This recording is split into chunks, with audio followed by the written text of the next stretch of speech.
Inihahandog ng Radyo Maria, Bringing Christ into your home, ang palatuntunang mistisismo, ang makadiyos na pag-aaral tungkol sa kaluluwa ng tao, ang tunay na buhay makadiyos.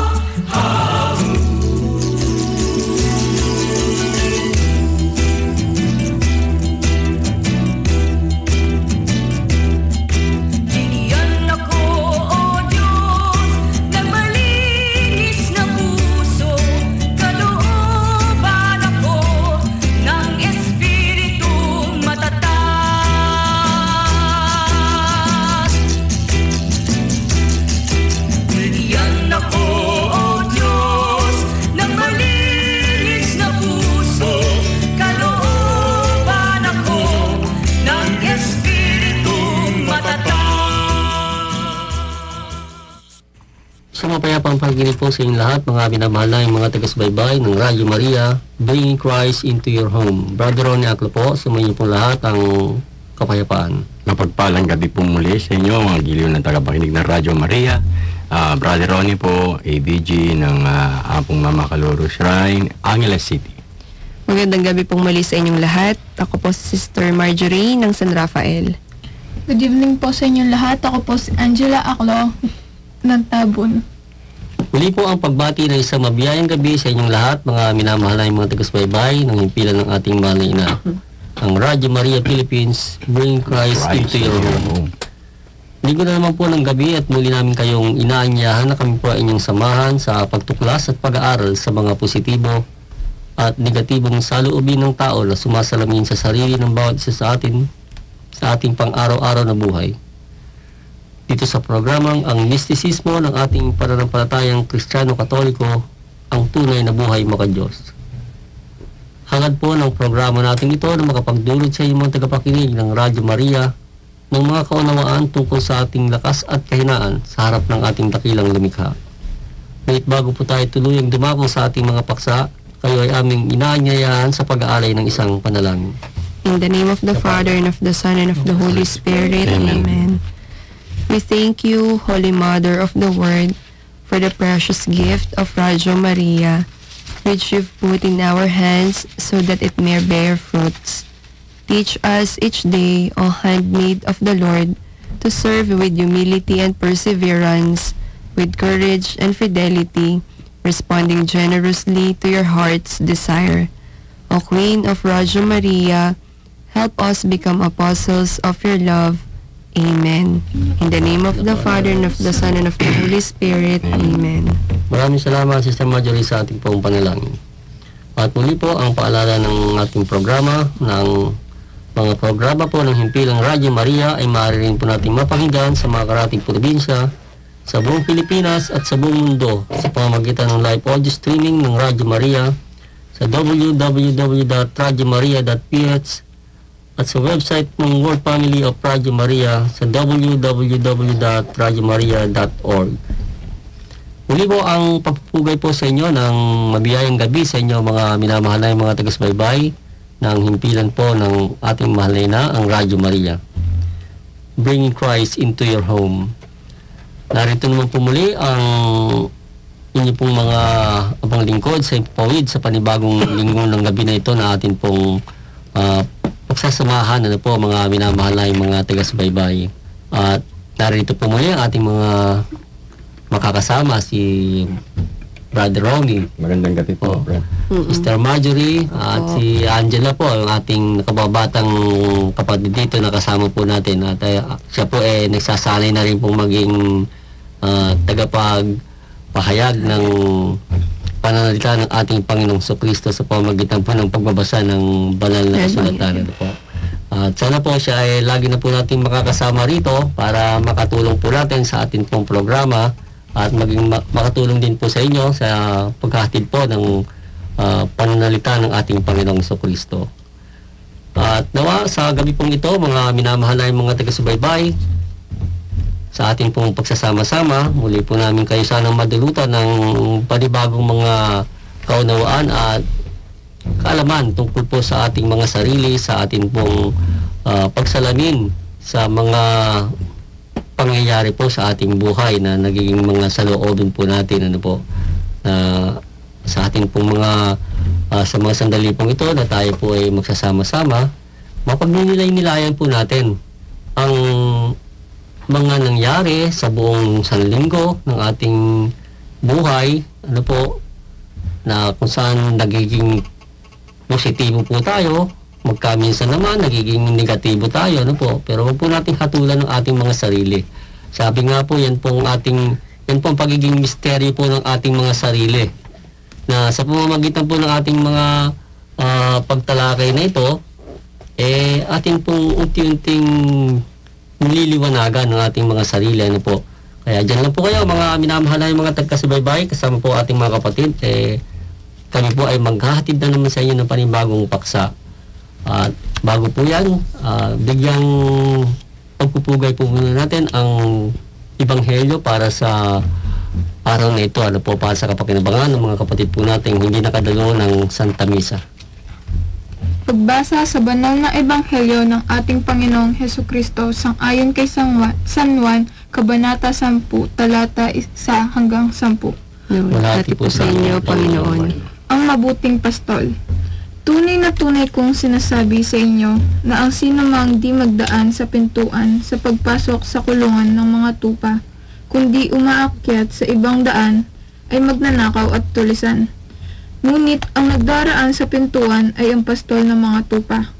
Binubuksan siya ng tanod sa pinto. Dinirinig ng mga tupa ang kanyang tinig at tinatawag niya ang kanyang mga tupa sa kani-kanilang mga pangalan at inilalabas sila. Pagkalabas ng lahat ng hayop, nagpapatiuna siya upang sundan ng mga tupa sapagkat nakikilala ang kanyang tinig. Sa iba ay hindi sila sumusunod, bagkus lumalayo. Palibhasa hindi nakikilala ang tinig ng iba. Sinabi ni Jesus sa kanila ang talinhagang ito, ngunit hindi nila nawatasan ang ibig niyang sabihin sa kanila. Na magkagayon ay muling sinabi sa kanila ni Jesus, tunay na tunay kong sinasabi sa inyo na ako ang pintuan ng kulungan ng mga tupa. Ang tanang na una sa akin ay mga magnanakaw at mga tulisan, ngunit hindi sila pinakinggan ng mga tupa. Ako ang pintuan, at sino mang pumasok sa pamamagitan ko ay maliligtas, papasok at lalabas at makatatagpo ng pastulan. Ang magnanakaw ay hindi dumarating kundi upang magnakaw, pumatay at manira. Ako ay naparito upang ang mga tupa ay magkamit ng buhay at lalong sumagana ito. Ito po mga kapatid ang banal na Ebanghelyo ng ating Panginoong Hesukristo. Purihin po kayo, Kristo. Maraming salamat, Angela, sa pagbabasa ng Ebanghelyo para sa araw nito na para sa kapakinabangan ng ating mga kapatid. At bilang pagpapatuloy po sa ating programa, tarako po tayo sa pagbabalik na muna doon sa nakaraan nating paksa. Anong paksa po natin? Yung pagsunod po, Brad.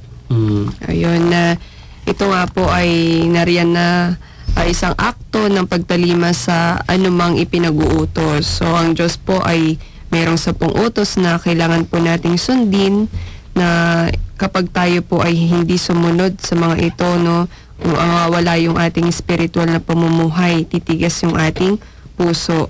No, tayo po ay tumahak sa ating Panginoon, nakasama siya ng may pagsunod. So, nariyan po yung bulag na pagsunod sa isang dilat na taga-akay. No, kung nasaan man po tayong relihiyon, no, kung ano po yung nakikita natin na naroon ng ating Panginoong Hesukristo, sumunod lang po tayo ng may kabulagan. So, wag na po tayong sisihin, magsisin ng iba kung bakit ganito sila, ganun sila, bagkus maging steadfast po tayo, firm po tayo sa pagsunod po sa Kanya. So, yun po, Brad. Maraming salamat, Sister Marjorie, sa pagbabalik tanaw po sa ating nakaraang naging paksa, ang pagsunod o pagiging pagkamasunod natin. Magbabalik po tayo, bigyang daan po muna natin ang paalala ng ating himpilan.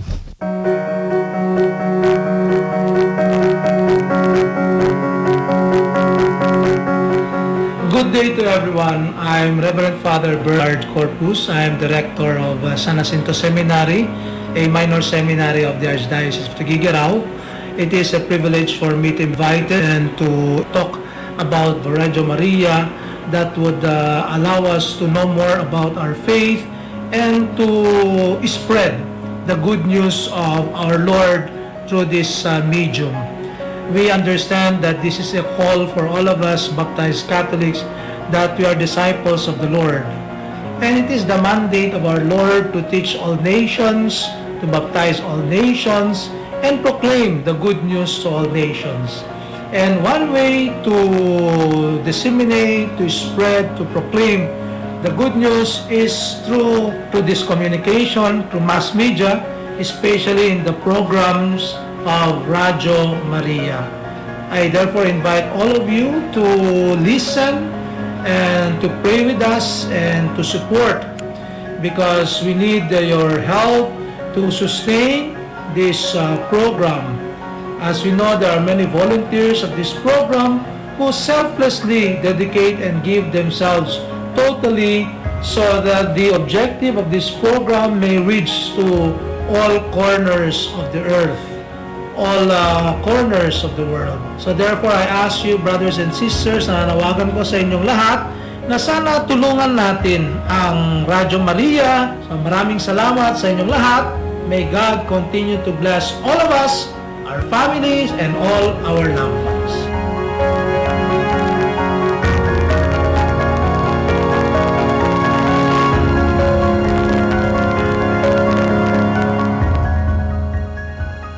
Babalik po ang tunay na buhay mga Diyos at kay patuloy pa rin sumusubaybay sa himpilan ng ating mahal na ina, ang Radyo Maria, bringing Christ into your home.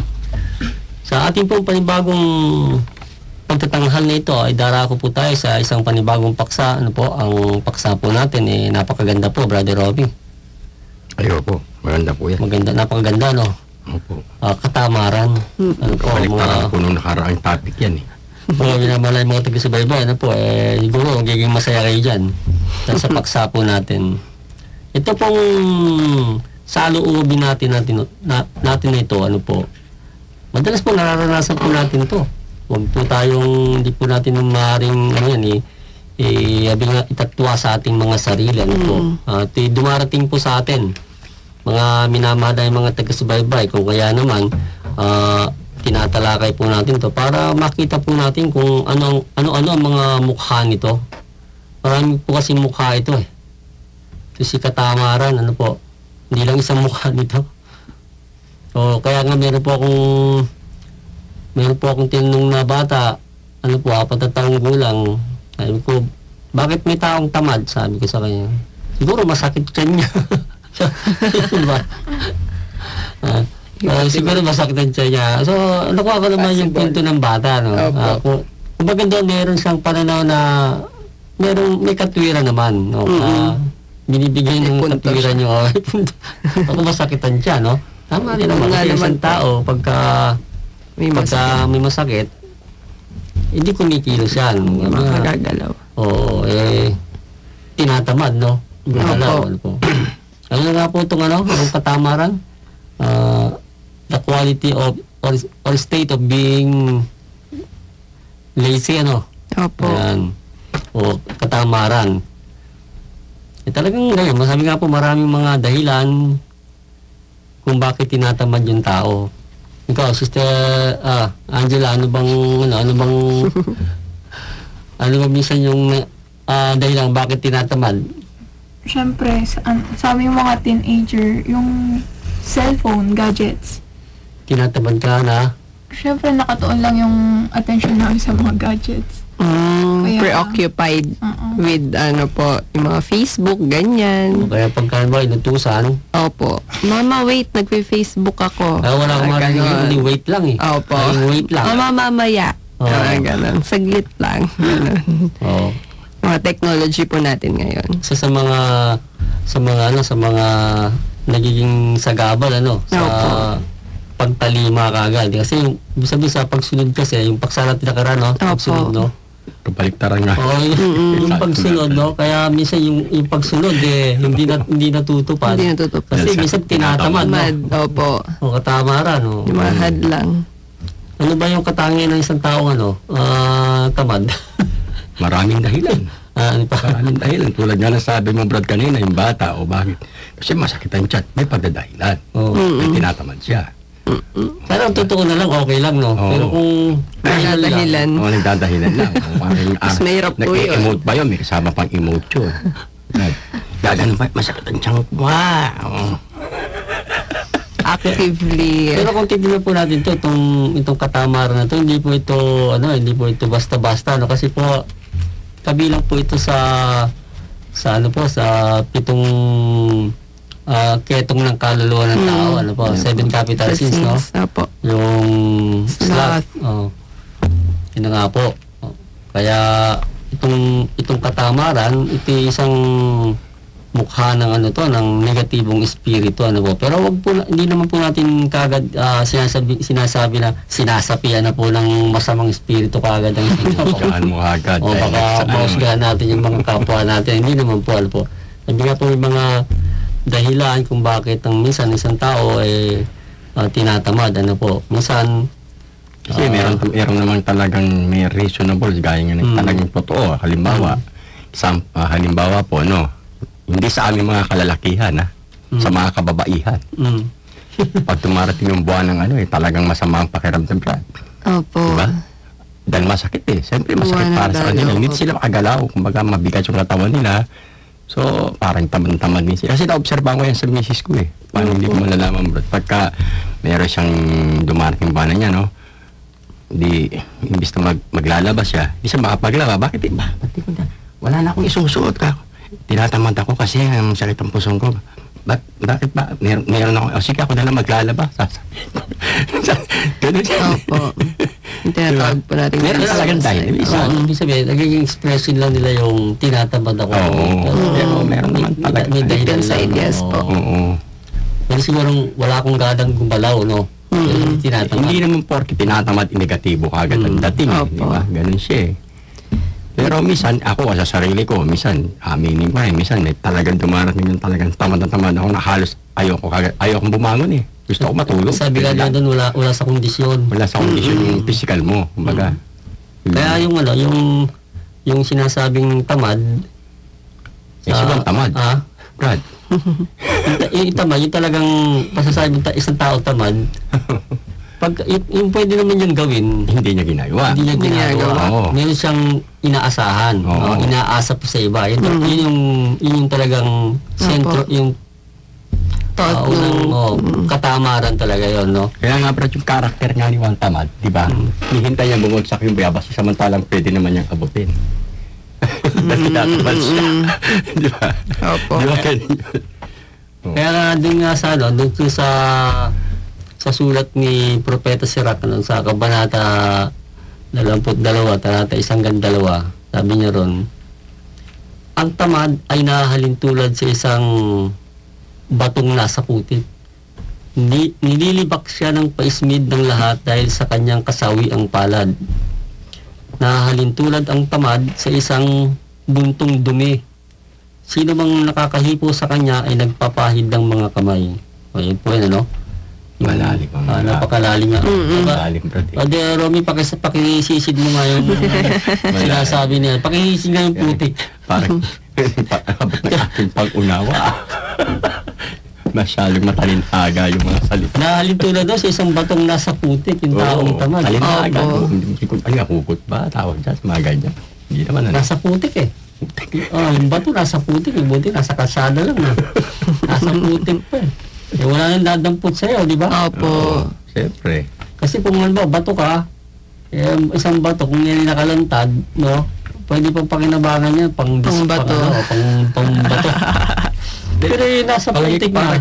Parang ganito po ay sa akin, sa sa translation ko, Bawa, meron kang sa isang tao, may gusto ko siyang bigyan ng trabaho. Dahil wala siyang ginagawa, Opo. Kaso, tangi siya ng tangi dahil tinatamad siya. Tapos, meron naman isang tao, ganun na naman ang niyang, ganun. Hanggang sa, wala nang gustong kumuha sa kanya para magtrabaho. Dahil nga sa ugali niyang pagiging tamad. Tamad. Parang ganun yata yun eh. Oo. Di ba? Kumbaga siya na, Parang ganun yun ah. Dahil putik eh. Wala nang gusto mo dahil putik na nga eh. Parang ganun eh. para siya raw ano pa rito bunto ng dumi. Oo. Diba? Hahawakan mo. Parang ayoko na sa'yo. Oo. Umaga sa nilalayuan siya ng tao, ano? Opo. Ano yung tao sa kanya, iwas ang tao sa kanya, di ba? Parang kasi nakilala na sa'yo ugali niya ng pagiging ano. Opo. Kaya po mga minamahal ng mga taga-subaybay, ano po ito kung pag-uugali na sa loobin ng tayo nagiging tamad, ano po palaasa. Sabi nga po ito isang sabi ni Propeta Sirach, isang kasawi ang palad sa buhay ng isang tao, ano po. Pero sabi nga po, ito kung atin naman pong uunawaing mabuti, ano po, itong parting to ng kalalagayan ng tao na para bang ayaw kumilos, di ba? Kasi kapag tinabi mo ng isang tao, tamad, ang nasasabi ng tao sa kanya, anong nasasabi mo sa isang taong tamad? Walang kinabukasan, Brad. Parang tao walang pangarap. Walang pangarap, walang hangarin. Walang pangarap. Yan. Walang ambisyon. Wala talaga. Wala. Taong maraming dahilan. Oo. Kaya pag isang tao tamad, pag pinagtrabaho mo, sabi, malayo, malaki ang bigat, malaki ang pang mahirap, malaki ang panga, Brad. Puro Pangatwiran. So yun yung pagiging tamad, ano po. Pero kung atin pong uunawain ng mabuti, ano po, ang isang taong nasa ganyang kalalagayan, masasabi po natin na ito isang uri ng karamdaman, ano po. May lunes pa naman siguro. Minamahal ang mga taga-subaybay. May lunes pa kayo, Brad. Ito isang uri ng masasabi nating psychological illness, sa buhay ng isang tao. Kaya naman mayroong tao na ayaw talagang gumalaw, siguro sa iba, tingin sa kanya, tamad siya, hindi siya makakilos, pero kung titingnan natin kung ano yung mga damage nung nung kanyang panloob na nasangkap ng kanyang pag-iisip, ng kanyang damdamin, ng kanyang kalooban, yung emosyon niya. Makikita natin doon na maaaring ganitong tao nangangailangan din ng pangunawa, mga minamahal ng mga taga-subaybay, At ito po ay isa sa mga atin pong mga misyon sa buhay natin na mga tao. Siguro sa paligid po ninyo, mga minamahal ng mga taga-subaybay, may nakikita po siguro kayong mga ganyang tao, sa tingin niyo tamad, taong tamad. Pero dito po sa ating programa, pag-aralan po natin sila, kung paano silang pagagalingin sa kanilang mga karamdaman. Yan po isang karamdaman. Hindi po ba, Sister Marjorie, sa palagay nyo? Opo. Kasi meron din po yung dahil hindi niya magawa yung isang bagay o yung ganitong bagay dahil may nangyari na sa kanya na pangit na ayun na niyang pumunta sa bagay na ganun. Or yun nga pong nung nakaraang po natin na sa misa na yung pag nawalan ka na ng tiwala sa isang tao, ganyan sa isang bagay, hindi ka na marunong magtiwalang muli. So, based pa rin dun sa mga experiences din po siguro kaya nagiging tamad yung isang tao. Minsan siguro na tabi nga, na nabigo siya sa kanyang pangarap, Kaya naman parang gulo na yung mundo sa kanya. Wala na siyang gana na magpatuloy sa buhay. Wala naman kumbaga yung mga depression Opo. na nararanasan ng isang tao. Ayan. Isa po yan sa mga maaaring nagiging dahilan kung bakit ang isang tao masasabi po nating tinatamad. Mukha din po natin siguro yan, mga minamahal ng mga taga-subaybay. Pagka tayo kasi nararanasan po natin yan Minsan yung bang nawawalan tayo, sabi nila nadi-discourage tayo sa mga nangyayari sa buhay natin.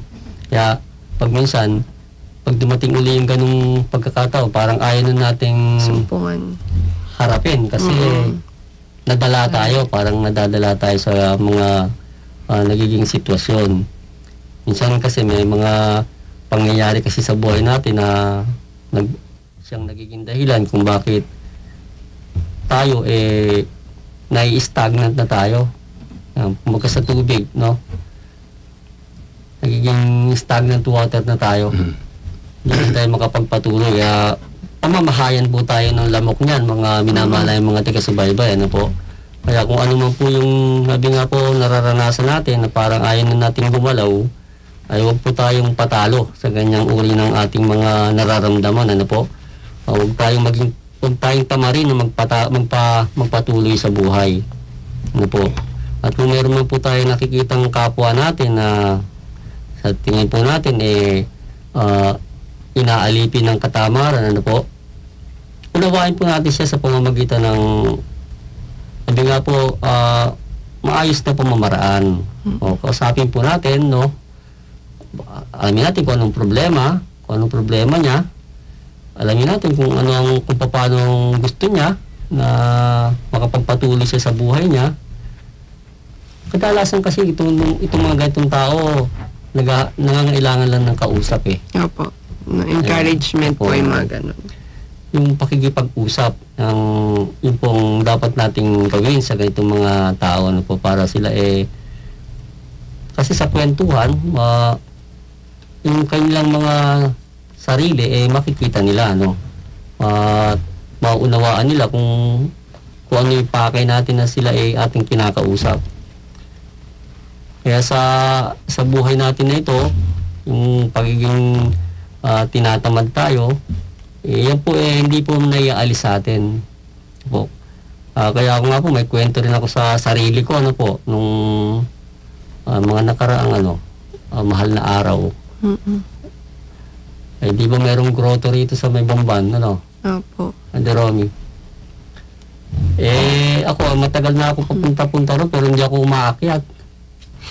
Dahil pag nakikita mo pa lang, yung taas alam mo kung bakit? Tinatamad ako. Taas no? Tinatamad ako. Hindi naman sa mataas. Kasi sa akin, no, inisip ko, ano mapapala ako doon? Hindi naman ako panatiko na, yun ang yun ang katwiran ko, yung dahilan ko sa sarili ko. Kasi tinatamad ako, kaya may dahilan, no? Apo. Etong anak kong isa, no, may dala-dalang kandila. Di ba sa ibabaw ng grotto, may 3 krus yata doon. May krus yata tao doon. Doon pa sa pinatugtog. Opo. Kasabi-sabi ba naman sa akin Kasi yung grotto yung kay Mama Mary. Kasabi-sabi ba naman sa akin, tatay, tara, tirik natin doon for family good health. Family good. Diyos ko po, sabi ko, Eto na. Siyempre, ano pa magagawa ko? Opo. Hiling ng isang bata. Ito na po. Pero first time ko Opo. na umakyat doon. Masarap pala. Pag naabot ni tuktok. Pag natin yung tuktok, meron ka palang mararamdaman na kakaiba, no, sa na yon. Pero mo kung hindi ako nakinig doon sa kaya yung katangiang pagsunod, no, talagang natutulong yan, no. Kaya ito isang lunas, no, kaya ito idudugtong na lang po natin sa kwentuhan po natin mga minamahal mga taga-subaybay, no po, na isa sa mga lunas ng katamaran yung katangian din ng pagsunod, ano po. Kaya importante talagang tayo tinuturuan na paano sumunod. Kaya sa school, tinuturuan tayong sumunod sa bahay,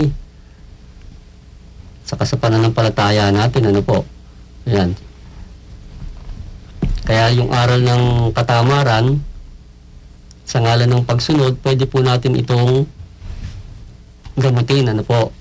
Kaya turuan po natin na isang tao ng mga tinatamad, kung gaano kahalaga yun tayo, maano po natin sila, ma-encourage po natin sila na gumalaw, ano po, mapasunod natin sila dun sa positibo nating paghikayat sa kanila na gumalaw at kumilos, na magpatuloy sa paghahangad sa buhay, ano po.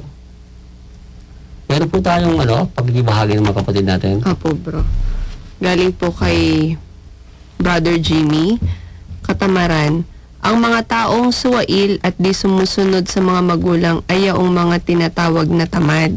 Tamad sa pag-aaral at pagtatrabaho, laging umaasa sa iba, ayaw kumilos o walang kusang loob. Mas ninanais pa ang matulog ng matulog na nababansagang tuloy na batugan. Walang pangarap sa buhay at walang pakialam sa darating na bukas. Kadalasan ang kinahahantungan ng isang tamad ay kagutuman o nagiging alipin o isang uri ng pinakamababang pamumuhay. Kaya't sa ating natural na pamumuhay ay pilit na pinag-aaral ng ating mga magulang ang kanilang mga anak upang magkaroon ng magandang kinabukasan at hindi makatikim ng hirap at gumawa ng mga di kanais-nais. Ang katamaran ay bunga ng pagsuway ng ating mga unang magulang sa Diyos. Huwag sana nating pairalin pa ang katamaran sa buhay. Magsikap at huwag sayangin ang buhay na kaloob ng Diyos. Hiningahan niya tayo upang tayo'y kumilos, isang buhay na kinapal. Thank you po, Bro Jimmy. At kay Sister Merly naman po, mahirap ang tamad. Tunay na walang pag-unlad ang taong tamad na walang kusang mag-aral at magtrabaho, mapamaterial man o espiritual. Sa material o literal, kapag tamad ang isang tao, magugutom siya. O dili kaya'y inaasahan lamang niya ang kanyang sarili sa iba upang mabuhay. Ngunit kung ang tao ay masipag sa material man o sa espiritual, kagaya ng masipag sa pagdarasal, pag-aaral at paggawa ng mabuti sa kapwa, tiyak na siya ay aasenso, aangat at lalago ang kanyang buhay dahil sa kanyang katyagaan at pagsusumikap. Pinalalakas siya ng Diyos sa kanyang kasipagan at mabuting loob. Huwag po tayong tatamad-tamad, kumilos po tayo nang sa gayon ibubuhos ng Diyos ang kanyang grasya, biyaya at pagpapala sa taong nagsisikap ng naayon sa kalooban ng Diyos. So, thank you po, Sister Merly. Maraming salamat, Sis Brad, sa inyo pong pakikibahagi sa ating programa. Apo. Magbabalik po tayo, bigyan daan po muna natin ang paalala ng ating himpilan.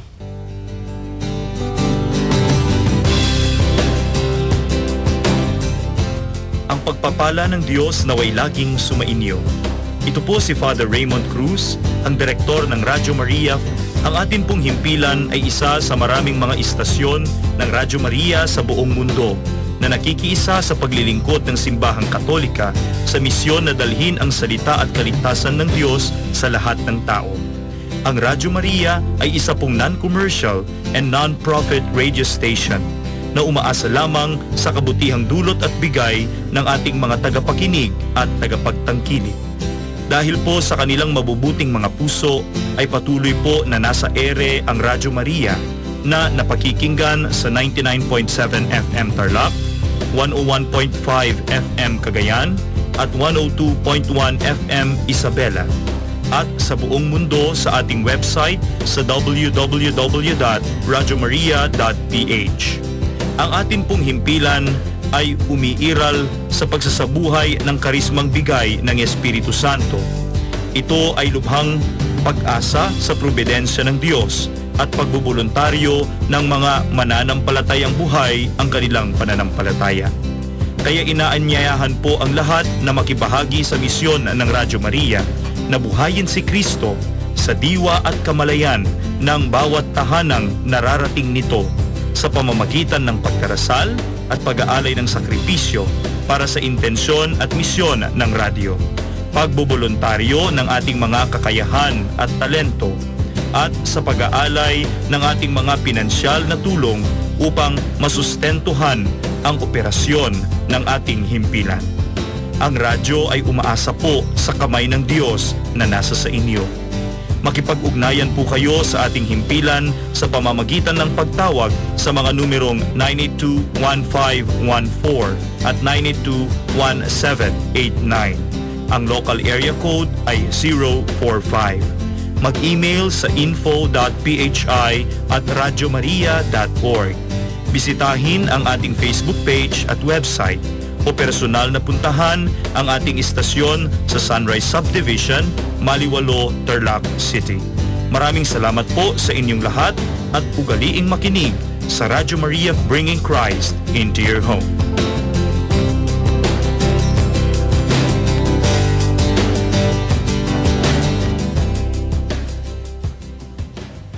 Nagbabalik po ang tunay na buhay makadiyos at kayo patuloy pa rin sumusubaybay sa himpilan ng ating mahal na ina, ang Radyo Maria, bringing Christ into your home.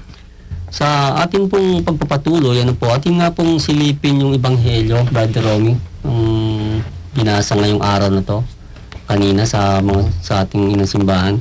Yung, ang pamagat niya, yung para sa ika-4 na linggo ng muling pagkabuhay, yung gate for the sheep. Yung sinasabi, ako ang mabuting pastol, sabi ng Panginoon. Ang di magdaan, sabi sa pintuan, magdanakaw, mandarang tulisan. Siguro, bakit kaya dumaan sa pintuan ng iba? Tamad. Siguro tinatamad, Malayo malayo yung pintuan, Shortcut Mahirap yung pintuan, Gusto yung shortcut, Brad. Okay, sabi ng Panginoon, ang hindi magdaan sa pintuan, magdanakaw, mandarambong at tulisan. Pintuan ano bang pintuan yun? Pintuan simbahan yata yun pintuan Diba? Sabi niya, ako ang pintuan. Saan ba ang ating Panginoon Kristo? Nasa ang pananampalataya ba? Nasa simbahang itinatag niya, di ba? Andun ang ating Panginoon Kristo.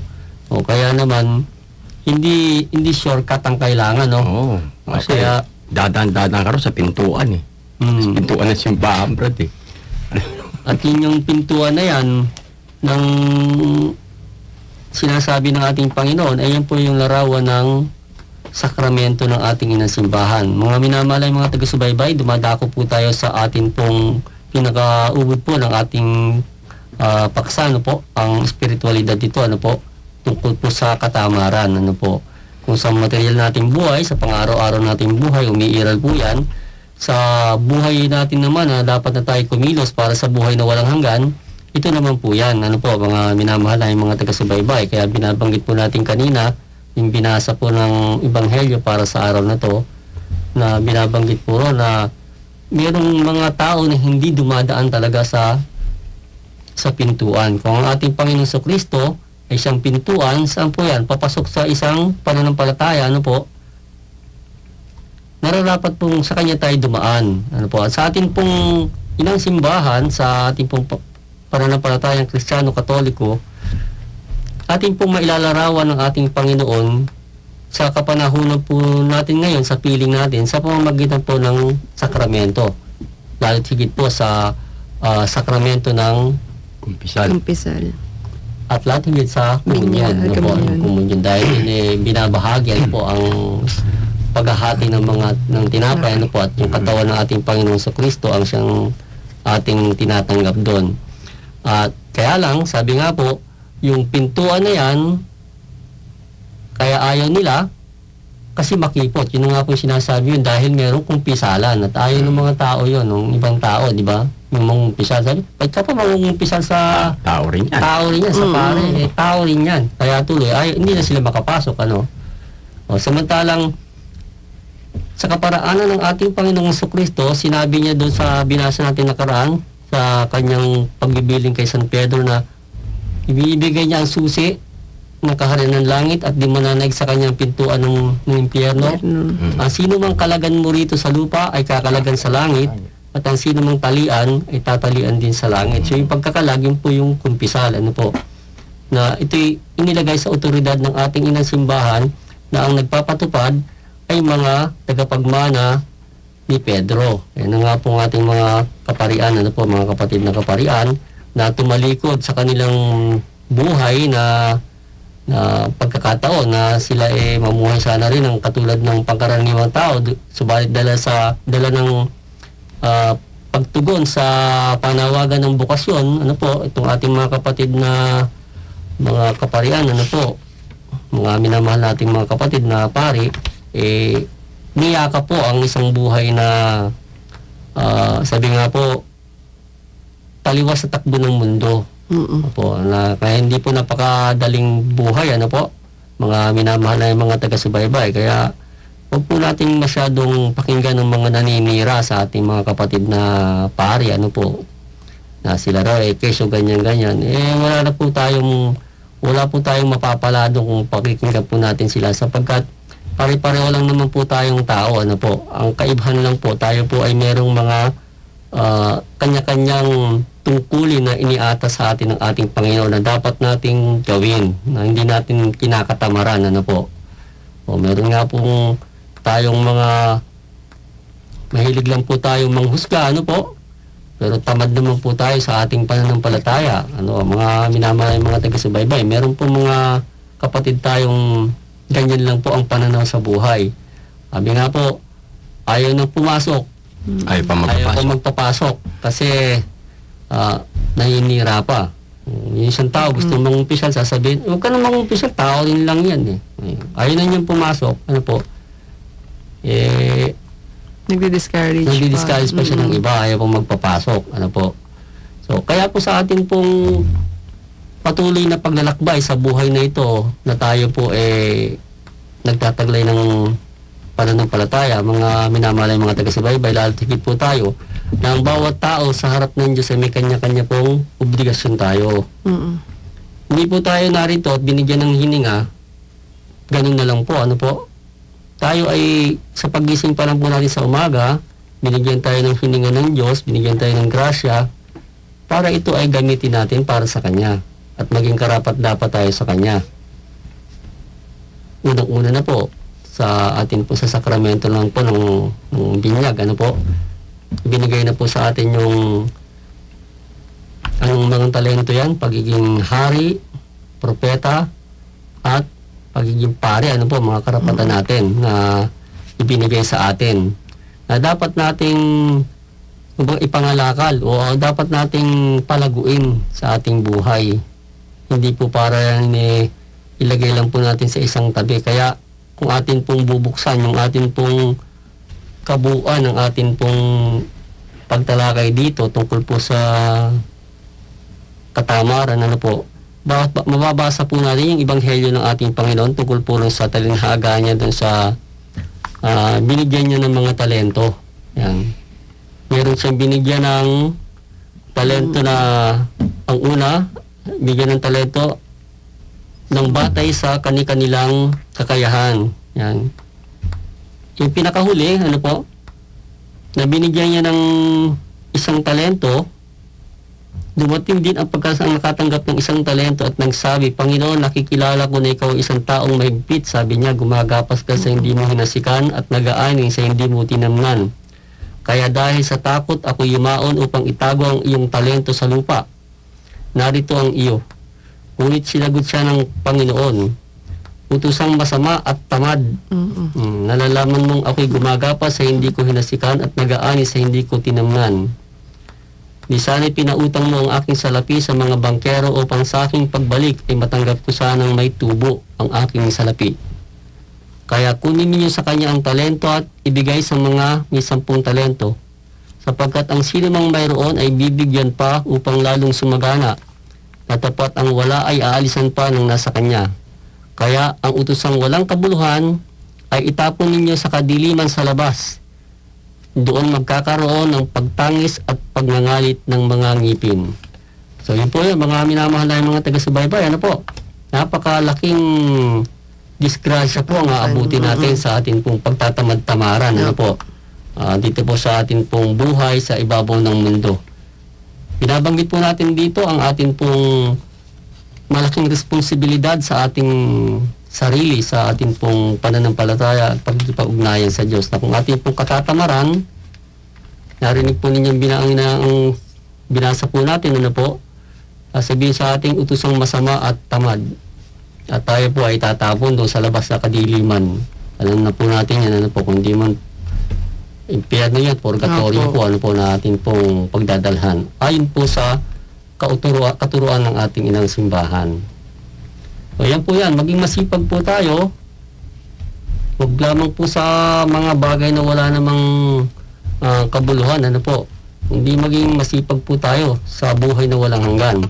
Kaya ito po yung tinuturo sa atin ng ating paksa ngayon, mga minamahalay mga taga-subaybay, na tayo ay maging magsumikap sa ating pong buhay at ating pong laging pag-aralan ang mga ninanais po ng ating katuruan ng ating simbahan upang malaman po natin. Huwag po tayong maging mangmang sa buhay na ating tinatahak patungo sa buhay na walang hanggan.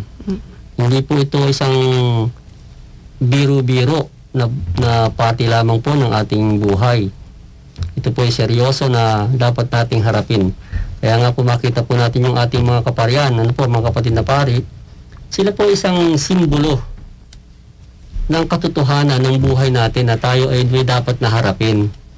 Kaya po nandyan sila na nag-iwan ng pagtalikod, nag-iwan ng lahat, sa kanilang sarili, upang maging isang, sabi nga po, maging isang matibay na patunay na sa atin pong pananampalataya, naririyan po si Jesucristo, ang tunay na pintuan ng pananampalatayang Kristiyano-Katoliko. At amin po kayong inanyayahan sa amin pong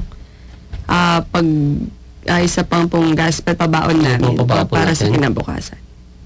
Pagbasa sa banal na ebanghelyo ng ating Panginoong Jesucristo sang-ayon kay San Juan, Kabanata 10, talata 11-18. Iwalhati po sa inyo, Panginoon. Ako ang mabuting pastol. Iniaalay ng mabuting pastol ang kanyang buhay alang-alang sa mga tupa. Ang upahan na hindi pastol at hindi rin maiari ng tupa ay tumatakas kapag nakikitang dumarating ang lobo. Kaya sinisila ng lobo ang mga tupa at pinangangalat. Ang upahan ay tumatakas, palibhasa ay upahan lamang at walang pagmamalasakit sa mga tupa. Ako ang mabuting pastol. Nakikilala ko ang aking mga tupa at ako naman ay nakikilala ng mga akin. Katulad ng pagkakilala sa akin ng Ama at pagkilala ko sa Ama. At iniaalay ko ang aking buhay alang-alang sa aking mga tupa. Mayroon din akong ibang mga tupa na wala sa kawang ito. Sila man ay dapat kong tipunin at diringgin nila ang aking tinig at magkakaroon ng iisang kawan lamang at iisang pastol. Dahil dito minamahal ako ng Ama sapagkat iniaalay ko ang aking buhay upang ito'y muli kong kunin. Walang makakakuha niyan sa akin kung hindi ko kusang iniaalay. Maaari kong ibigay ito at maaari kong bawiin. Ganito nga ang kautosang tinanggap ko sa aking Ama. Ito po mga kapatid ang banal na ebanghelyo ng ating Panginoong Hesukristo. Purihin po kayo, Kristo. At amin po kayo inaanyayahan sa aming Facebook page. Paki-search lamang po Mistisismo. Paki-like po ito at inyo po makikita ang aming mga paksa. Gawin din po sa youtube.com. Paki-search po ang title ng aming paksa, Katamaran. At inyo na po makikita at mapapakinggan. At sa mga nais pong magbahagi ng kanilang mga sharing sa aming paksa, ay mag-text lamang po kayo sa 0910-8191-692. At amin po itong ipapahayag sa aming mga susunod na pagsasahim, papawid.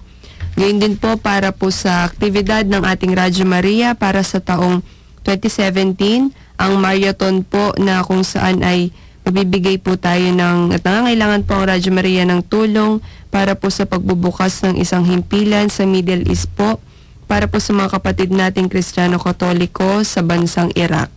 At kami po ay humingi ng tulong po sa inyo. At sa pagtatapos po ng aming programa ay muli po namin kayong inaanyayahan na patuloy pong sumubaybay at makinig sa susunod na programa dito pa rin po sa himpilan ng mahal na ina, ang Radyo Maria. Marami pong salamat. At sa kabuuan po ng bumubuo ng programang Mistisismo, ang tunay na buhay maka-Diyos, kami po ay pansamantalang nagpapaalam at muli nagpapasalamat sa inyong pagkinig dito po sa programang ang tunay na buhay maka-Diyos. Dito sa himpilan ng ating mahal na ina, ang Radyo Maria, bringing Christ into your home. Sumayin niyo pong lahat ang kapayapaan. At sumayin niyo rin.